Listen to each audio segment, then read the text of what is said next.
अलंकार संप्रदाय के संबंध में मध्यकाल में केशव दास, मतीराम, जसवंत सिंह, भूषण, रसिक, समुति, दुल्हा और पद्माकर आदि कवियों ने भी पल्लवित किया और माना कि अलंकार के बिना वाणी विधवा जैसी लगती है।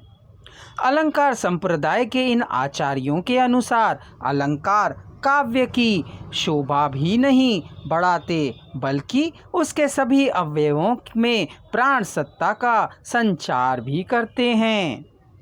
अलंकारों को काव्य की आत्मा के रूप में प्रतिष्ठित करना ही अलंकारिकों का उद्देश्य रहा है। अलंकार संप्रदाय के विरोधियों ने प्रतिपादित किया है कि काव्य में अलंकारों का उपयोग कुंडलादि आभूषणों की तरह होता है। ये कविताएं की बाह्य शोभा की वृद्धि भी करते हैं।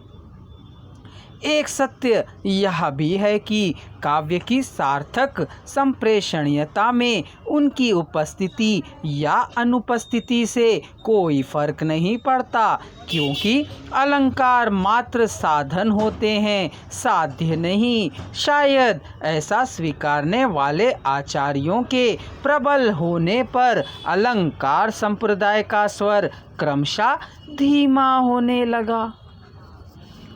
रीति संप्रदाय।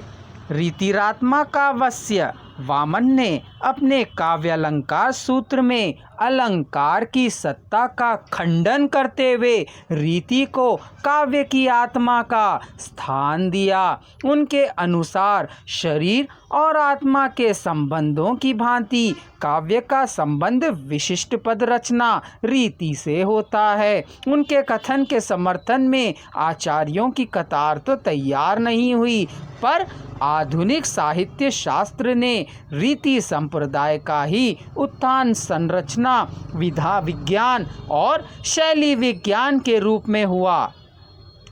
काव्य रीति के स्वरूप और उसके भेदों की व्याख्या भारतीय काव्य शास्त्र के सभी आचार्यों ने की है, पर यहाँ एक सत्य यह भी है कि काव्य की आत्मा के रूप में रीति को स्वीकारने वाले इस संप्रदाय को तब समुचित लोकप्रियता नहीं मिल पाई।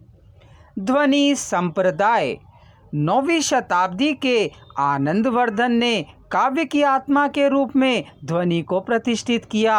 अपने ध्वन्यालोक में उन्होंने बताया कि काव्य में जहाँ शब्द अपने अर्थ को और अर्थ अपने स्वरूप को गौण बनाकर एक नए अर्थ की व्यंजना करते हैं, वहीं उस प्रतीयमान अर्थ से काव्य की आत्मा ध्वनि का अस्तित्व सामने आता है। ध्वनि को आनंदवर्धन ने व्यंग्यार्थ भी कहा है, शायद इसलिए क्योंकि शब्दार्थ का यह विलक्षण व्यापार वाच्यार्थ से अलग ही व्यंजित होता है। आगे चलकर इस संप्रदाय को कई परवर्ती आचार्यों ने विस्तारित भी किया है, जिनमें मुख्य रूप से गुप्त, मम्मट, मुकुल भट्ट आदि चर्चा में रहे। मम्मट ने आनंदवर्धन का समर्थन और ध्वनि विरोधियों का खंडन भी इतनी संप्रभुता से किया कि उन्हें ध्वनि प्रस्थान परमाचार्य कहा गया। चर्चा और विरोध के बीच ध्वनि संप्रदाय को आचार्यों के बीच निरंतर लोकप्रियता मिलती गई। शब्द शक्ति और अर्थ चमत्कार के विभिन्न उपकरणों के बहाने ध्वनि संप्रदाय मध्यकाल में कुमारमणि और सोमनाथ जैसे आचार्यों में भी फैलता रहा।